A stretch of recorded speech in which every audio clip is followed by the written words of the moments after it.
and Hari. Hello students. Students, in today class we are going to discuss a very important topic of medieval India, that is the Deccan policy of Aurangzeb. Aurangzeb, as we know, that the last powerful Mughal emperor, the last powerful, I am saying, not the last powerful Mughal emperor, Aurangzeb, who ruled from 1658 to 1707. And this Deccan policy plays a very much important role in Aurangzeb life, and it was one of the important cause somewhere of the downfall of the Mughal empire also. And Aurangzeb was just concentrated on this Deccan policy, and somewhere he neglected the affairs of the North India also. So this Deccan policy, as we know that the Spain ulcer was responsible for the downfall of the Napoleon. Somewhere this Deccan policy was also responsible for the downfall of Aurangzeb as well as of the Mughal Empire also. Okay students, so let's start the topic here. We can divide the Aurangzeb period in two parts.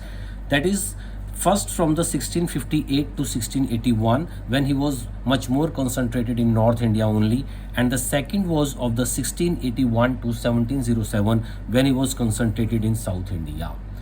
Because of his North Indian affairs, he was busy in North India, and that's why the power of the South India, particularly three powers were there. One was the state of Bijapur, second was the state of Golconda, and third were the Maratha. These three powerful rulers could get the time because Aurangzeb was very much busy in the North Indian affairs, and these three rulers became powerful in South India.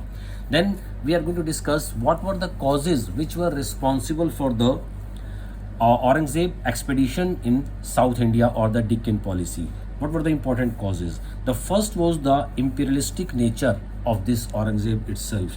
Aurangzeb imperialistic nature जो थी वो बहुत responsible थी औरंगजेब के south India के ऊपर attack करने की, क्योंकि नॉर्थ इंडिया तो जो औरंगजेब के एंसेस्टर्स थे, इंक्लूडिंग जैसे बाबर, हुमायूं, अकबर, जहांगीर, शाहजहां, इन लोगों ने नॉर्थ इंडिया को तो कंट्रोल कर लिया था, वन कर लिया था. That was won by the his ancestor. That's why he wanted to won this South India. तो this imperialistic nature was responsible for Deccan policy or to conquest or the Deccan conquest of Aurangzeb. That was the first important point of the Deccan policy. That was the imperialistic nature of the ruler. The second was the religious view. As we know that Aurangzeb was very much religiously fanatic Sunni Muslim, and he hated the Shias. And these two states of South India, that was the Bijapur and Golconda, that belonged to the Shia states. And that's why he wanted to completely eliminate, because he hated the Shia people, because he was a religiously fanatic Sunni Musalman he was. So because of this religious view also, he was very much anxious to conquest this Deccan. Third was the wealth of South.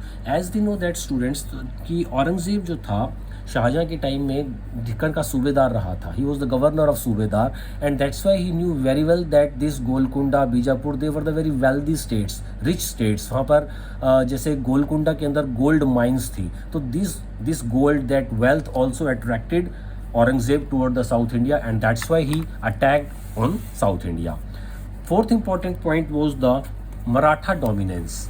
Maratha dominance was also responsible for this Deccan policy and to conquest this Bijapur and Golconda, because now these states of Bijapur and Golconda started giving chauth. That was a sort of taxation, that is the 1/4 of the revenue production. They have started giving to the Marathas. Marathas जो थे उन्होंने बीजापुर और गोलकुंडा से चौथ लेना शुरू कर दिया था. That was the sort of revenue जिसमें 1/4 प्रोडक्ट उनको देना पड़ता था एज ए रिवेन्यू में. तो इससे मराठास का डोमिनेंस इंक्रीज हो रहा था साउथ इंडिया में, एंड इम्पीरियलिस्टिक नेचर के जो पीपल, औरंगजेब जैसे पीपल के लिए ये टॉलरेट करना बड़ा मुश्किल था कि साउथ में मराठास जो हैं वो बीजापुर और गोलकुंडा से टैक्स कलेक्ट कर रहे हैं. तो that's why he was very much determined to crush all these three powers, and he head toward this Bijapur, Golconda and the Marathas. That was the fourth important cause.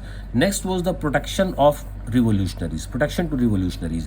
तो जो revolutionaries north India से revolt करके भागते थे, उनको south India की जो states थी वो प्रोटेक्शन देती थी. Just take the example Akbar second, that was the son of Aurangzeb. तो औरंगजेब के सन ने जब औरंगजेब के अगेंस्ट रिवोल्ट किया, और रिवोल्ट करके वो जब वो भागा वहाँ से, अपनी जान बचाने के लिए।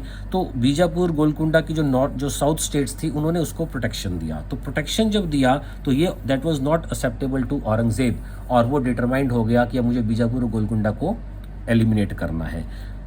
Last important cause was the big Mughal army. Mughal army इस टाइम बहुत ह्यूज और बहुत उसकी जो संख्या थी, जो उसका नंबर था, बहुत वास्ट मुगल आर्मी हो चुकी थी।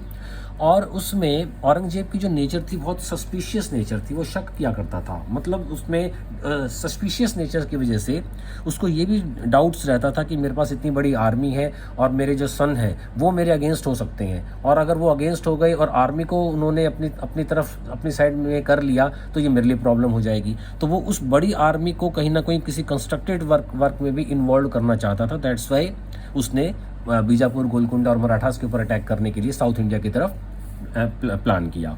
अब हम इस नेक्स्ट में हम लोग डिस्कस करेंगे औरंगजेब का बीजापुर एक्सपेडिशन। तो बीजापुर जो स्टेट है उसमें जो साउथ इंडिया की इंपॉर्टेंट स्टेट है, वहाँ पर जो उसने एक्सपेडिशन किया तो इसमें 3 स्टेजेस में ये एक्सपेडिशन हुआ। जो फर्स्ट स्टेज थी दैट वाज 1665 एडी में स्टार्ट हुआ। इसमें औरंगजेब ने मुगल कमांडर जयसिंह को भेजा। जयसिंह वैसे तो हिंदू था, but he was in the Mughal forces and he was the Mughal commander. और उसको जब भेजा गया बीजापुर को जीतने के लिए, तो बीजापुर की तरफ से आदिल शाह वॉज द सुल्तान और मराठा शिवाजीज ने उनकी हेल्प की थी। तो जो फर्स्ट एक्सपेडिशन था 1665 का, उसमें मुगल कमांडर की डिफीट हुई और बीजापुर को उसमें विक्ट्री मिली थी। Second expedition was from 1676 to 1680। इसमें सेकंड में औरंगजेब ने कमांडर को चेंज किया। जयसिंह की जगह उसने दिलेर खान को इस बार अपॉइंट किया as a commander of the Mughal forces. और बीजापुर की तरफ से मराठास और बीजापुर के बीच में वॉर हुई। बीजापुर और मराठास एक तरफ थे, दिलेर खां एक तरफ था। तो दिलेर खां के जो सोल्जर्स थे उन्होंने रिवोल्ट कर दिया अगेंस्ट द दिलेर खां पॉलिसी। दिलेर खां जो था, he was you can say that he was not good in relations toward his soldiers. तो दैट्स वाई द सोल्जर्स ने ही रिवोल्ट कर दिया दिलेर खां के against. That's why the second expedition जो था बीजापुर का, वो भी कहीं ना कहीं मुगल्स के अगेंस्ट चला गया और बीजापुर को इसमें भी विक्ट्री मिली। थर्ड एक्सपेडिशन में जो दैट वाज फ्रॉम 1684 टू 1686 में Aurangzeb sent his 2 sons Muazzam और आजम को भेजा। और मुअज्जम और आजम और मराठास की तरह उसमें बीजापुर की तरफ से Sambhaji, that was the son of Shivaji. तो संभाजी और मुअज्जम और आजम के बीच में वॉर हुई। तो इस बीच में बीजापुर जो था उसको टाइम मिल गया अपने आप को पावरफुल करने का। तो मुअज्जम और आजम जो थे वो भी प्रॉपरली इस प्रॉब्लम को सॉल्व नहीं कर पाए। तो औरंगजेब को सेकंड स्टेज में खुद आना पड़ा। औरंगजेब ने खुद अपनी फौज की कमान संभाली और बीजापुर की तरफ से जो Sikandar was the sultan of Bijapur, और इस बार औरंगजेब को विक्ट्री मिली और that's how Aurangzeb was able to defeat this Bijapur. In the next video students we will discuss how Aurangzeb was able to defeat Golconda and then we will discuss Shivaji also. Okay students, thanks.